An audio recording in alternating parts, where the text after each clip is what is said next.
Tonight Show. I'm your host, Madison Gray. Today, I'm going to interview a merchant who has traveled the Silk Road. The Silk Road isn't an actual road. It's a trade network that connects China to the basin of the Mediterranean. Our guest is from the Mediterranean. Please welcome him. His name is Darius Caesar. Hello, Darius. Hello. Where am I? I was about to trade my silk to a Roman soldier.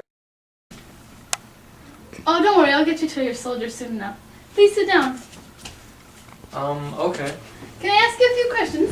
Sure. So I hear you're a merchant on the Silk Road. What kind of things do you trade? I trade in many things around the Mediterranean. These include jewelry, silver, gold, carpets.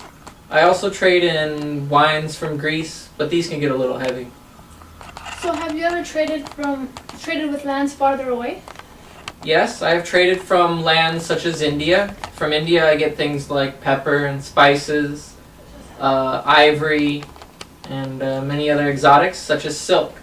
Silk is one of my most profitable products. Many of those Roman soldiers, I get it in India, but most of the merchants I get it from say it comes from lands farther to the east. So have you just traveled by land?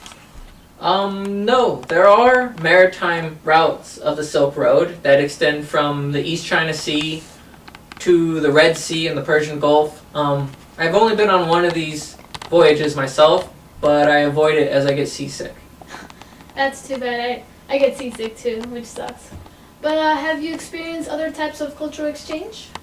Yes. On the Silk Road there are many cultural exchanges as well as religious exchanges. Have you experienced any of these religious exchanges? I have. I am myself a Buddhist, and as I travel along the Silk Road, I like to spread my belief and tell others about it. Yes, I did hear that Buddhism spread from northeast India all the way to Iran, southeast Asia, and even into China.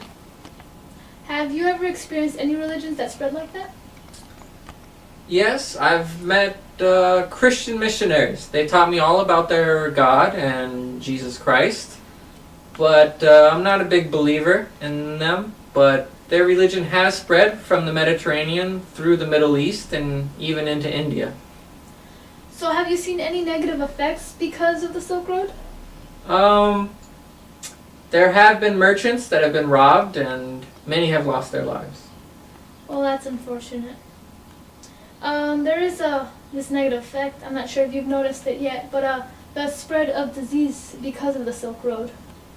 No, I don't know anything about that. Well, it's a little bit before your time, but during the 2nd and 3rd century, there's huge outbreaks of disease throughout the Silk Roads. Some of these diseases included smallpox, the measles, and the bubonic plague. Well, were those diseases dangerous? Yeah, they were extremely dangerous. Some of the hardest hit empires were the Romans and the Chinese. They had no immunity to these diseases, so when the diseases spread throughout their empires, they were devastated. They killed millions of people throughout the empires. What's going to happen to the empire? Well, many empires were weakened because of the diseases. It devastated their population, their agriculture. It basically reached every part of their society. Because of the diseases, they tried to limit contact with each other, so the Silk Road began to decline. Well, I need to get back and warn everybody. Well, there really isn't much you can do now. It's in God's hands. I hope you enjoyed talking to our friendly merchant, Darius Caesar, who has shed a little bit of light on the Silk Road. Until next time.